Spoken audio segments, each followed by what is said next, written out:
Magandang araw mga binibini at mga Ginoo. Ikinagagala kong magpakitang turo uli sa inyo. Pero bago iyan, ipapakilala ko muna ang aking sarili. Ako nga pala si Binibining Jeneline Bilikot, ang magiging guro nyo sa Pilipino sa taong ito. So, bago tayo magsisimula sa ating paksang aralin ay manalangin muna tayo. Sa ngalan sa Ama, sa Anak, sa Espiritu Santo. Amen. Para sa layunin natin na ngayong araw ay sa loob ng 1 oras, 100 bahagdan ng mga mag-aaral ay inaasahang natutukoy ang iba't ibang rhetorical na pang-ugnay at kahalagahan nito, aktibong nakikilahok sa talakayan at mga gawain sa klase, at nakabubuo ng sariling pangungusap gamit ang mga rhetorical na pang-ugnay sa wasto nitong pinanggagamitan. So, kumusta naman ang mga buhay nyo? At kumusta naman ang pag-aaral nyo ngayong nasa kalagitnaan pa rin tayo ng pandemya? Mabuti at okay lang. So, ngayon, bago tayo magsisimula ay magtatala muna ako ng ating attendance. At titingnan ko kung meron bang lumiban sa klase, okay?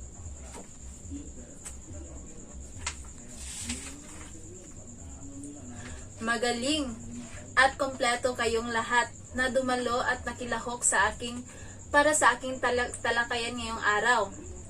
Ikinagagalak ko yon. At bago tayo magsisimula ay meron ba nakaalam para sa kung ano ang tinalakay natin noong nakaraang araw? Okay, Ginoo. Magaling. Maraming salamat sa iyong pagsagot. At ngayon, meron akong inihandang mga flashcards na kung saan naglalaman ng mga jumbled letters at gusto kong ayusin ninyo ito sa wastong pagkakaayos dahil ang mga salitang mabubuo ay may kinalaman sa paksang ating tatalakayin ngayon. Nakuha ba? Okay, magsimula na tayo.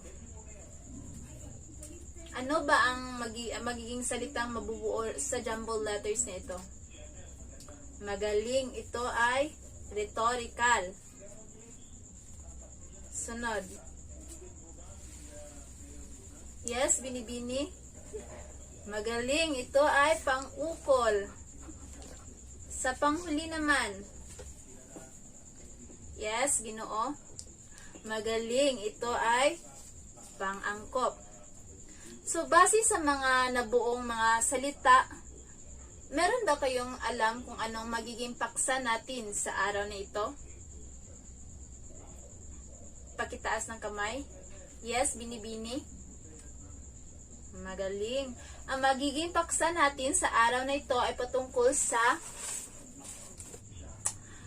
Okay, maaari nyo bang basahin kung ano ang magiging paksa natin sa araw na ito? Rhetorical na pang-ugnay. Pero ano nga ba ang pang-ugnay? Meron akong inihandang kahulugan dito para sa kung ano ang pang-ugnay. Okay, Binibini, maaari mo bang basahin ang kahulugan ng pang-ugnay? Salamat. So, ang pang-ugnay ay mga salitang bahagi ng wika na ang pangunahing tungkulin ay umagapay sa pag-uugnay ng konsepto o kaisipang taglay ng mga salita sa isang pahayag. So, ang pang-ugnay, ito yung mga salitang ginagamit natin upang maipag-ugnay-ugnay ang mga idea or konsepto upang mabuo siyang isang pangungusap. So, meron ding iba't ibang uri ng rhetorical na pang-ugnay. Una ay ang pangatnig.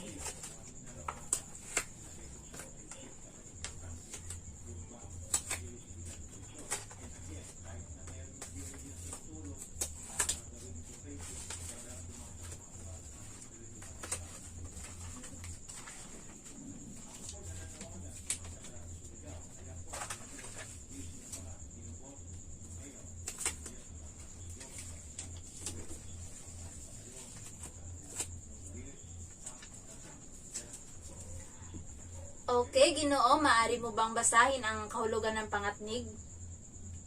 Maraming salamat. So, ang pangatnig, ito ay ang nag-uugnay ng dalawa o higit pang salita, sugnay, pangungusap at talata upang ipakita ang relasyon ng mga ito sa isa't isa. So, ang pangatnig, hindi lang siya nag-uugnay ng mga salita or mga idea.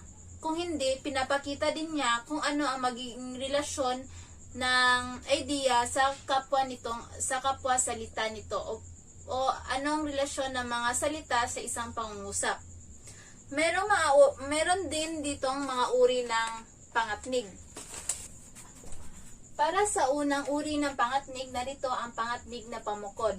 Ang pangatnig na pamukod ay ang naghihiwalay o nagbubukod ng idea. Halimbawa, o, ni, maging. So, ang pamukod, sa salitang pamukod, ito yung nagbibigay ng bakod sa isang pangungusap or siya ang naghihiwalay ng dalawang salita sa isang pangungusap. Halimbawa na lamang sa pangungusap na ano ba ang pipiliin ko? Mangga o mansanas, 'di ba? Makikita natin sa dalawang salita na mangga at mansanas nilagay ang o para paghiwalayin ang dalawang salita o bigyan ng lagyan siya ng bakod para mahiwalay siya. Para sa pangalawang uri ng pangatnig ay ang pangatnig na panubali. Ano nga ba ang pangatnig na panubali? Ito ay naghahayag ng di katiyakan kung sakali lamang. Halimbawa, kung, kapag, pag, sakali, sana. So ito yung panubali. Ito yung mga salitang nilalagay natin sa isang pangungusap upang ginagamit natin upang sa mga pangungusap na makabuo tayo ng mga pangungusap na hindi katiyakan. Halimbawa, pupunta ako sa inyong bahay. Pero, pupunta ako sa inyong bahay kung susunduin mo ako sa aming bahay. 'Di ba makikita natin sa pangungusap na yon nga na hindi pa siya sigurado o hindi pa tiyak talaga ang kanyang pagpunta sa bahay ng kanyang kaibigan. Para sa pangatlong uri ng pangatnig, narito ang pangatnig na paninsay. Ang pangatnig na paninsay ay sumasalungat sa naunang kaisipan. Halimbawa, ngunit, subalit, samantala. So, sa salitang sumasalungat, siya ang nagbibigay, kung sa English pa ay opposite. Sinasalungat niya ang mga naunang salita sa kasunod na salita. Halimbawa na lamang sa pangungusap. Maganda sana si Rose, ngunit buraot siya. Diba, sa maganda ay gamit ang salitang ngunit, binibigyan niya ng kasalungat ang maganda. Siya ang nagbigay ng rason para mabigyan ng pagkakaiba ang pagkakaiba sa maganda. Ayan. Para sa pang-apat na uri ng pangatnig, narito ang pangatnig na pananhi.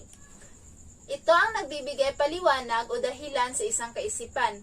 Halimbawa, dahil sa, dahil kay, sapagkat, palibhasa. So sa salitang pananhi, siya ang nagbibigay dahilan. Ito ay yung mga salitang ginagamit natin upang makabuo tayo ng isang pangusap na nagdadahilan. At mayroon pa. Para naman sa pang-apat na uri ng pangatnig, narito ang pangatnig na panlinaw. Ang pangatnig na panlinaw ay paghingi o paghayag ng paglilinaw ng kaisipan. Halimbawa, kung gayon, sa makatuwid. So ito ang mga salitang ang ginagamit natin kung bumubuo tayo ng pangungusap na bumubuo tayo ng pangungusap upang sa paglilinaw ng isang idea o sitwasyon. At sa panglimang uri ng pangatnig, narito ang pangatnig na pandagdag. Ito ay ang nagdudugtong o nagsasama ng kaisipan. Halimbawa, at, pati, saka, habang, hanggang. So, sa salitang pandagdag pa lang ay meron na tayong idea or meron na tayong nalalaman kung ano ang magiging halimbawa nitong salita. Klarong-klaro naman, sa at, halimbawa ang at, pati sa habang at hanggang, klarong-klaro na ito ang mga salitang ginagamit natin upang magdagdag ng mga salita sa isang pangungusap. So, para sa pitong uri ng pangatnig, narito ang pangatnig na nagsasaad bunga. Ito ay naghahayag ng naging bunga o inaasahang bunga. Halimbawa, kaya, kung kaya, upang, nang sa gayon. So, sa pangalan pa lang niya, pangatnig na nagsasaad bunga, makikita natin sa mga halimbawa na ito talaga ang karaniwang ginagamit natin sa isang pahayag o pangungusap kung sinasabi natin ang nagiging bunga ng isang sitwasyon or isang idea. Para sa panghuling uri ng pangatnig, narito ang pangatnig na panapos. Ito ay nagbubuod o nagsasara ng pahayag, halimbawa, sa wakas, sa lahat ng ito. So, ito yung mga salitang ginagamit natin upang tapusin ang isang pahayag o isang sanaysay o isang pangungusap. Ang pangatnig na panapos. So, para sa pangalawang uri ng rhetorical na pangugnay, narito ang pang-angkop. Teka lang. So, ano nga ba ang pang-angkop? Meron akong hinihandang kahulugan para sa pang-angkop. So, Bini-Bini, maaari mo bang pakibasa ang kahulugan ng pang-angkop? Maraming salamat. So, ang pang-angkop, ito ay nag-uugnay sa panuring at salitang tinuturingan sa layong angkop ang pananalita. Dalawang pang-angkop lamang mayroon sa Pilipino. Ang na inilalagay sa pagitan ng panuring at salitang tinuturingan kung nagtatapos sa katinig maliban sa N. Samantalang ikinakabit naman ang nang sa dulong na una ang salitang tinuturingan kung nauunahan na nagtatapos sa patinig at N. Halimbawa dito sa dalawang pang-angkop lamang mayroon sa Filipino, ang na inilalagay sa pagitan ng panuring. Ito, mataas na puno. Diba ang salitang na, nilagay natin siya sa pagitan ng dalawang salitang panuring at tinuturingan. Ang mataas na nagsisilbing panuring sa isang pangungusap at ang puno na nagsisilbing tinuturingan. At salitang tinuturingan kung nagtatapos sa katinig maliban sa N. Samantalang ikinakabit naman ang nang sa dulong na una ang salitang tinuturingan kung nauunahan na nagtatapos sa patinig at N. Halimbawa na lamang ang punong mataas. Ang puno, di ba nagtatapos siya sa patinig sa letrang O kung saan isa siyang patinig. Kaya hindi na natin siya nilalagyan ng na, bagkus ang inilalagay lang natin ay ang salitang nang. At ikinakabit natin siya sa dulo upang maging isang pahayag o pangungusap. So, ang puno ay naging, imbes na puno na mataas, ay naging punong mataas na siya. At sa ngipin, narito, samantalang ikinakabit naman ang nang sa dulong na una ang salitang tinuturingan kung nauunahan ang nagtatapos sa patinig at N. Diba ang ngipin, nagtatapos siya sa N at hindi na natin siya nilagyan ng N bagus. Hindi na natin siya nilagyan, kinuha ang letrang N at nilagyan siya ng nang. Kasi ito yung nakasulat sa kung ano ang pang-angkop. Nilalagyan natin ng nang ang mga salitang nagtatapos sa patinig o nagsalitang nagtatapos sa N. So, imbis na ngipin na maputi, naging ngiping maputi na siya. So, nakuha nyo ba ang pang-angkop? Okay, magaling. Para sa pang-ukol naman, sa Panghuling uri ng rhetorical na pang-ugnay ang pang-ukol. Ano nga ba ang pang-ukol? Binibini, maaari mo bang basahin kung ano ang kahulugan ng pang-ukol?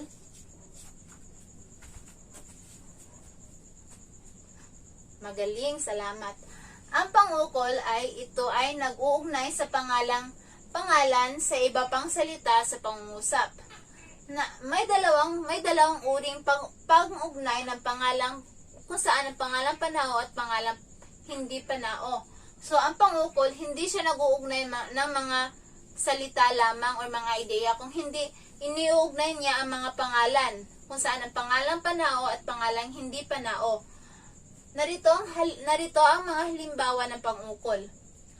Ni, nina, kay, kena, laban kay, laban sa, para kay, alinsunod sa, alinsunod kay, ukol sa, ukol kay, tungkol sa, tungkol kay, hinggil sa, hinggil kay, dahil sa, dahil kay, sa mga, ng mga.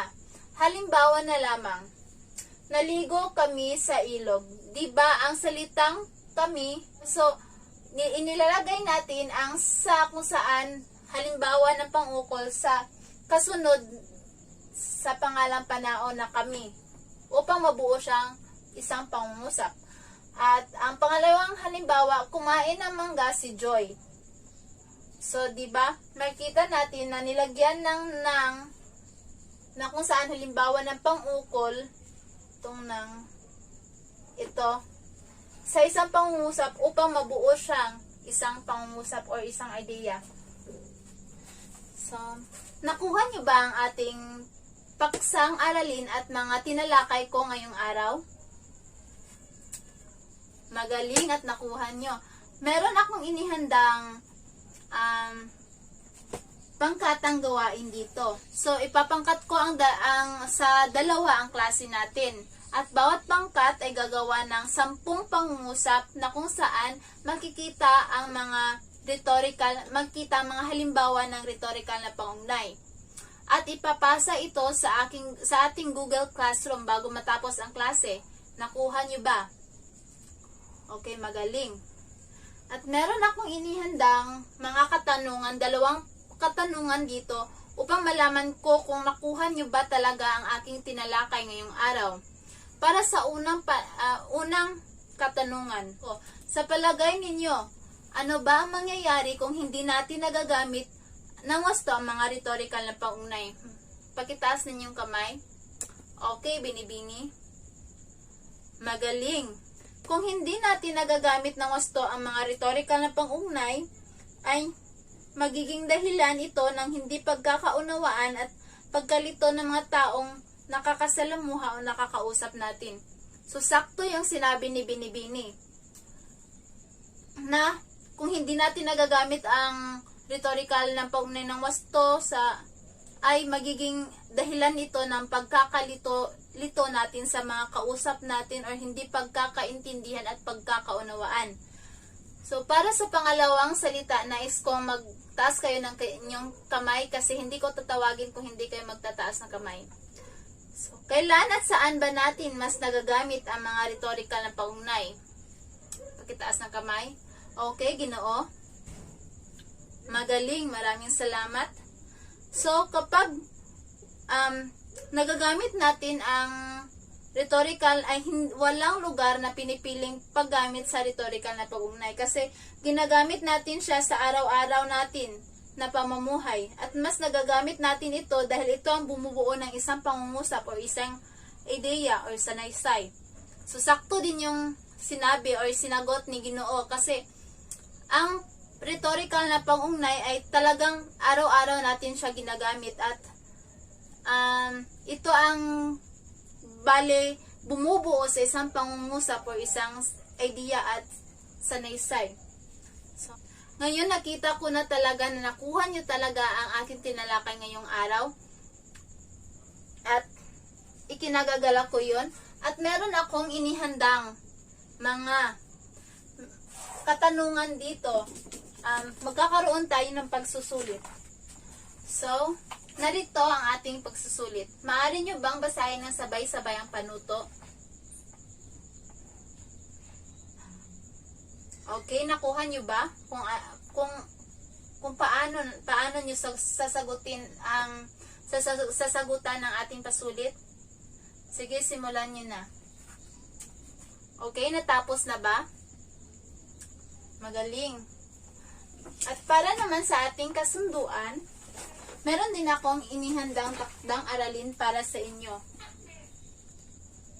At ito ay magsaliksik kayo ng 5 linya kung saan sinabi sa isang sikat na pelikula o artista na kung saan makikita ang rhetorical na paugnay. At ipasa ito sa aking messenger account sa susunod na linggo. Nakuha nyo ba? Okay, maraming salamat. Diyan lamang nagtatapos ang ating talakayan ngayong araw. Ako'y nagpapasalamat sa inyong pagdalo at pagpakikilahok sa ating klase. Muli, ako nga pala si Binibining Janeline Bilikot, ang inyong guro sa Filipino. Maraming salamat at paalam.